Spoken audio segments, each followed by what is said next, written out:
क्या आपको पता है केदारनाथ का मंदिर इतनी ऊंचाई पर क्यों बनाया गया? आखिर किसने खड़ा किया ये अद्भुत पत्थरों का चमत्कार जहां आज भी विज्ञान मौन है? क्या है केदारनाथ की असली सच्चाई और क्यों 2013 की विनाशकारी आपदा में पूरा क्षेत्र मिट गया, लेकिन ये मंदिर आज भी अडिग खड़ा है? आज के इस वीडियो में हम आपको केदारनाथ की वो रहस्यमयी सच्चाई बताएंगे जिसे सुनकर आपके पैरों तले जमीन खिसक जाएगी। आज हम जानेंगे केदारनाथ का वो सच जो किताबों में नहीं लिखा पर हिमालय की चट्टानों में दर्ज है। सबसे पहले यह जानना जरूरी है कि हिमालय क्या है और यह कैसे बना। लाखों साल पहले जब पृथ्वी की प्लेटें टकराईं, तब उठा हिमालय धरती का मुकुट। ये सिर्फ पहाड़ नहीं, ये ऊर्जा का केंद्र है। इसी कारण भारत में हमेशा माना गया कि देवताओं का निवास हिमालय में है, और उन्हीं देवताओं में सबसे रहस्यमय, सबसे शक्तिशाली भगवान शिव। अब जानते हैं केदारनाथ मंदिर आखिर बनाया कैसे गया। महाभारत का युद्ध समाप्त हो चुका था। पांडव जीत चुके थे, पर जीत के बाद भी उनके हृदय में शांति नहीं थी।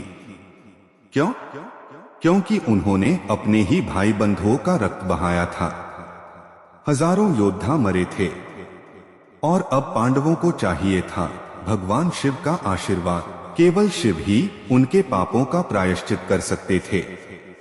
लेकिन कथा कहती है महादेव पांडवों से प्रसन्न नहीं थे। उन्होंने युद्ध में हुए विनाश से मुंह मोड़ लिया और शिव निकल पड़े हिमालय की ओर, मानवों से दूर। पांडव भी पीछे पीछे। शिव छुपते गए, पांडव खोजते गए। एक दिन पांडवों ने देखा एक विशालकाय बैल हिमालय की घाटी में विचरण कर रहा है। भीम को संदेह हुआ।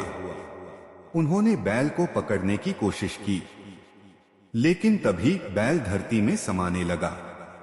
भीम ने उसकी पूंछ पकड़ ली और उसी क्षण धरती फट गई, प्रकाश फैला और बैल का शरीर 5 भागों में प्रकट हुआ। पीठ केदारनाथ, नाभि मध्यमहेश्वर, मुख रुद्रनाथ, भुजाएं तुंगनाथ, जटा कल्पेश्वर। इन्हें आज हम पंच केदार कहते हैं। जहां बैल की पीठ प्रकट हुई, वहीं पांडवों ने पहला केदारनाथ मंदिर बनाया। समय बीता, सभ्यताएं बदली, लेकिन शिवलिंग वहीं बना रहा। बाद में आदि शंकराचार्य आए। उन्होंने मंदिर का पुनर्निर्माण कराया और कहा यहां शिव साक्षात विराजमान हैं। सोचो, 3583 मीटर ऊंचाई, चारों ओर ग्लेशियर, भारी पत्थरों से निर्माण, बिना सीमेंट, बिना लोहे। आज का विज्ञान भी पूछता है ये पत्थर यहां पहुंचे कैसे। स्थानीय मान्यता कहती है इन्हें देवताओं ने स्वयं स्थापित किया। सैकड़ों वर्षों तक केदारनाथ साधुओं और तीर्थयात्रियों का लक्ष्य बना रहा। लोग कहते हैं जो यहाँ सच्चे मन से आता है उसे मोक्ष की अनुभूति होती है। इसीलिए कहा गया 4 धाम यात्रा बिना केदारनाथ अधूरी है। फिर आया 16 जून 2013, आसमान फटा, बादल फटे, ग्लेशियर टूटे, नदियां उफन पड़ी, पूरा क्षेत्र प्रलय में डूब गया। हजारों लोग बह गए, गांव मिट गए, सब कुछ समाप्त। लेकिन जब पानी उतरा, चारों ओर मलबा, पत्थरों के पहाड़, बह चुकी इमारतें, पर केदारनाथ मंदिर खड़ा था। सिर्फ उसके पीछे एक विशाल शिला आकर रुक गई थी, मानो स्वयं शिव ने मंदिर को ढाल दी हो। आज भी उस शिला को कहते हैं भीमशिला। वैज्ञानिक आए, सर्वे हुआ, स्टडी हुई, पर कोई स्पष्ट उत्तर नहीं। इतनी भीषण धारा में इतना भारी मंदिर कैसे बच गया? श्रद्धालु कहते हैं यह शिव की इच्छा थी। आज फिर से रास्ते बने, फिर से घंटियां बजती हैं, फिर से हर हर महादेव गूंजता है। लेकिन जो एक बार यहाँ आता है वो बदल जाता है। क्योंकि केदारनाथ सिर्फ मंदिर नहीं, आत्मा की यात्रा है। लेकिन कहानी अभी खत्म नहीं हुई। क्या सच में शिव आज भी यहाँ ध्यान में है? क्यों हर साल सर्दियों में मंदिर बंद होता है? और वो रहस्यमय दीपक जो बंद मंदिर में भी जलता है। इन सब का उत्तर है केदारनाथ का गुप्त सच। अक्टूबर का महीना, बर्फ गिरने लगती है, रास्ते बंद होने लगते हैं और फिर एक दिन केदारनाथ मंदिर के कपाट बंद कर दिए जाते हैं। लेकिन सवाल ये है, जब पूरा इलाका बर्फ में दब जाता है, जब कोई इंसान वहां नहीं रहता, तो फिर मंदिर के गर्भगृह में जलने वाला दीपक कैसे जलता रहता है? मान्यता है कपाट बंद करते समय एक विशेष घी का दीपक जलाया जाता है। 6 महीने बाद जब मंदिर दोबारा खुलता है, दीपक वैसा ही जलता हुआ मिलता है। घी समाप्त नहीं होता, लौ कभी बुझती नहीं। विज्ञान कहता है ऑक्सीजन के बिना आग नहीं जल सकती, लेकिन केदारनाथ में बर्फ, ठंड, बंद दरवाजे, फिर भी ज्योति जीवित। श्रद्धालु कहते हैं ये शिव की चेतना है। केदारनाथ के मुख्य पुजारी को कहते हैं रावल। रावल हमेशा दक्षिण भारत के वीरशैव परंपरा से आते हैं। और एक नियम, सर्दियों में रावल भी मंदिर नहीं जाते। पूजा ऊखीमठ में होती है, मतलब 6 महीने तक केदारनाथ में कोई मानव पूजा नहीं करता।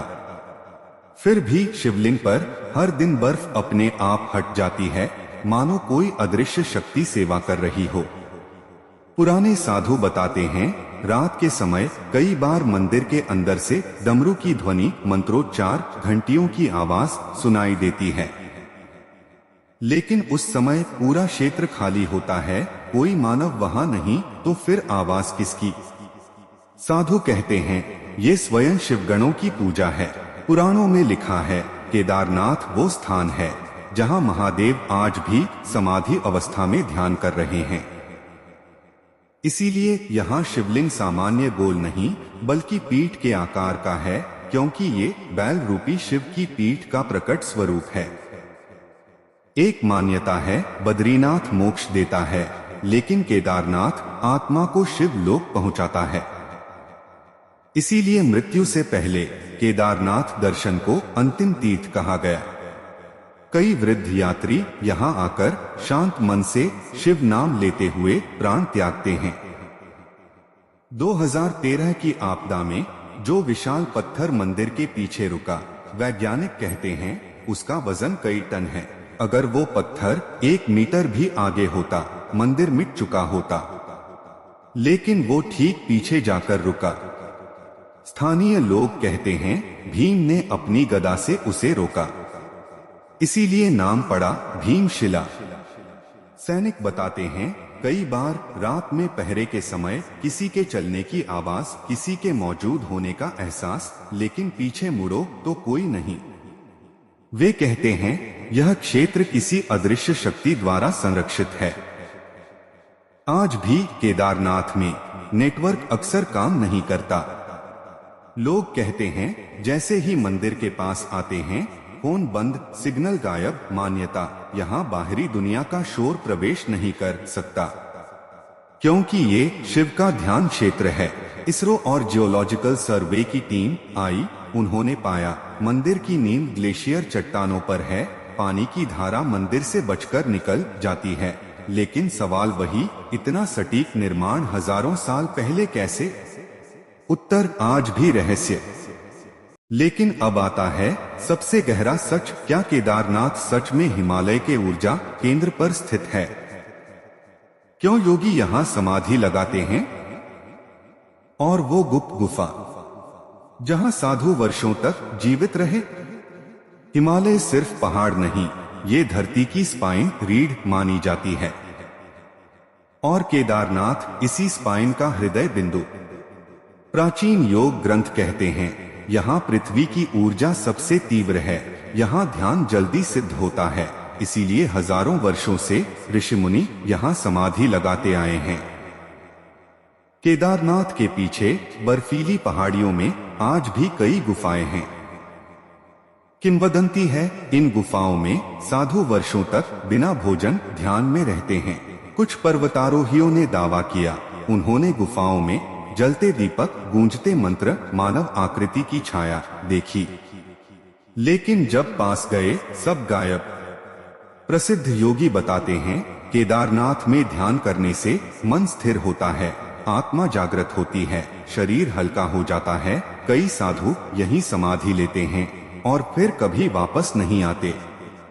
लोग मानते हैं वे शिव में लीन हो जाते हैं। जो भी यात्री बर्फ, हवा, कठिन रास्ते पार कर यहाँ पहुँचता है, वो सिर्फ मंदिर नहीं देखता, वो अपने अंदर की यात्रा करता है। कई लोग बताते हैं यहाँ रोना आ जाता है, मन हल्का हो जाता है, अंदर अजीब शांति मिलती है। ये अनुभूति सिर्फ केदारनाथ में मिलती है। एक पुरानी मान्यता, बद्रीनाथ मोक्ष का द्वार है। केदारनाथ मोक्ष की तैयारी है। जो केदारनाथ में सच्चे मन से शिव नाम लेता है, उसकी आत्मा शिव लोक की ओर बढ़ती है। इसीलिए बुजुर्गों की अंतिम इच्छा होती है मरने से पहले केदारनाथ दर्शन। रात में केदारनाथ के आसपास कई बार घोड़े दौड़ने की आवाज, डमरू, शंख सुनाई देते हैं। स्थानीय गाइड कहते हैं ये शिवगणों की परिक्रमा है। पुराणों में लिखा है, जब पृथ्वी पर धर्म अत्यधिक घटेगा, तब हिमालय से शिव की चेतना पुनः जागेगी। कुछ संत कहते हैं केदारनाथ भविष्य में एक बड़ा आध्यात्मिक केंद्र बनेगा, जहां से मानवता को नया मार्ग मिलेगा। विज्ञान आज भी पूछता है, अखंड ज्योति कैसे, मंदिर कैसे बचा, ऊर्जा इतनी तीव्र क्यों? लेकिन श्रद्धा कहती है, जहां तर्क समाप्त होता है, वहीं शिव प्रारंभ होते हैं। केदारनाथ हमें सिखाता है, अहंकार छोड़ो, प्रकृति का सम्मान करो, भीतर झांको, क्योंकि अंत में सिर्फ आत्मा शेष रहती है। और उस आत्मा का स्वामी महादेव हिमालय की बर्फीली गोद में आज भी एक योगी ध्यान में है, जिसके खुलते नेत्र सृष्टि रचते हैं और बंद होते नेत्र प्रलय लाते हैं। वो हैं केदारनाथ के महादेव। हर हर महादेव।